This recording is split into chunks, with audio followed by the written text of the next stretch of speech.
Well, here's the balance shaft and water pump chain on this 2.2 Ecotec here. I watched the Chloe's video on timing a 2.2 and I thought it was really good.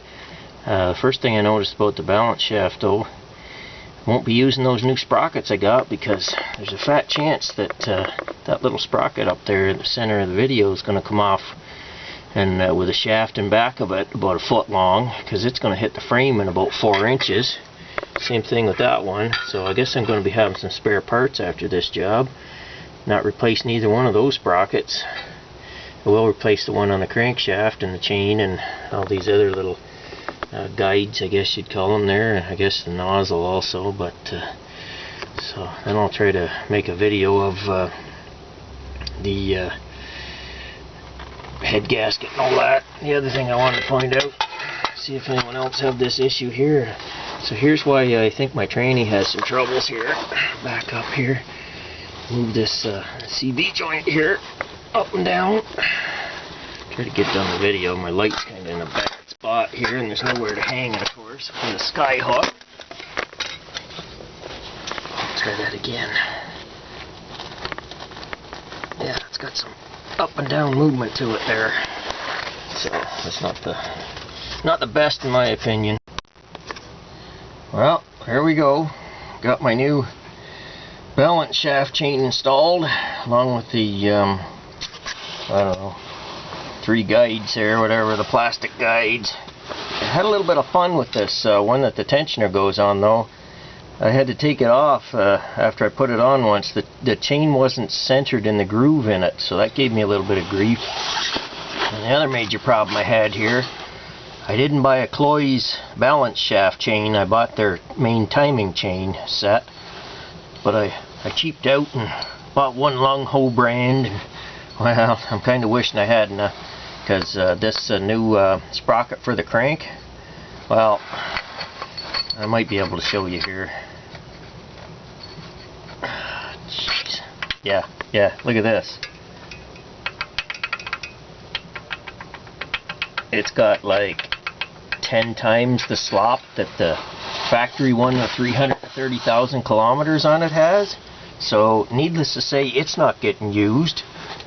And since you can only replace the balance shaft pulleys, or sprockets, the small ones with the engine out of the car, they're pretty much useless. So I guess what I'm recommending is you might as well just go ahead and buy the chain and the guides if you can, and a new tensioner. Forget the sprockets, unless you know yours like lunched a tooth or something. But basically I couldn't replace any of the sprockets because the balance shafts won't come out unless the engine's out of the car, and that's not happening. And the factory GM crankshaft sprocket was just fine because my new one was garbage. So I did go ahead and use the new tensioner and the guides and the chain.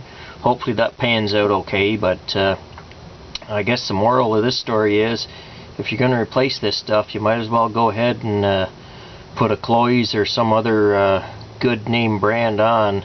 It's going to cost you a bit more money, but as you can see in this instance, did I really save anything?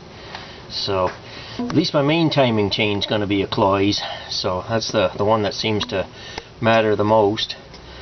So oh, the other thing I did, I wiped down in here any horizontal surfaces, got my fingers down in the front of the oil pan, and I'm glad I did because I dragged out a bunch of particles and chunks there. Some of them are pieces of the old timing chain that broke. I got some pieces of the guide.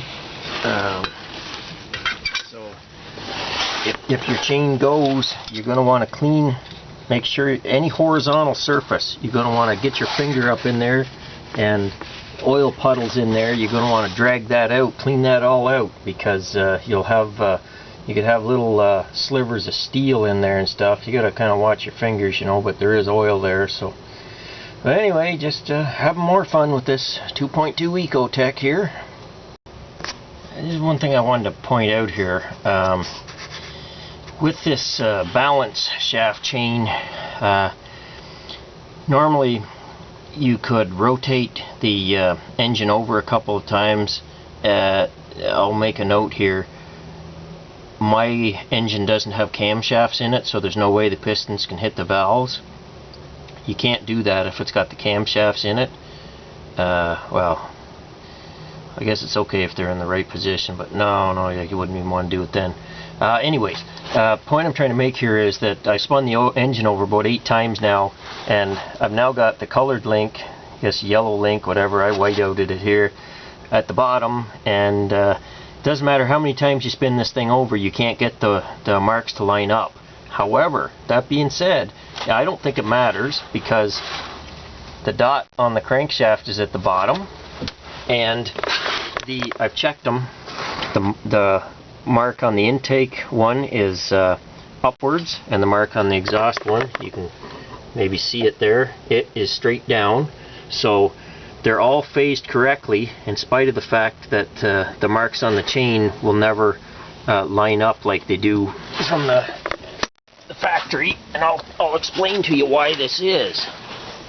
Crankshaft has 42 teeth on it. The balance shaft have 21, so they turn at twice crankshaft speed, I guess. And this chain here, I've counted the links. There's 134 links.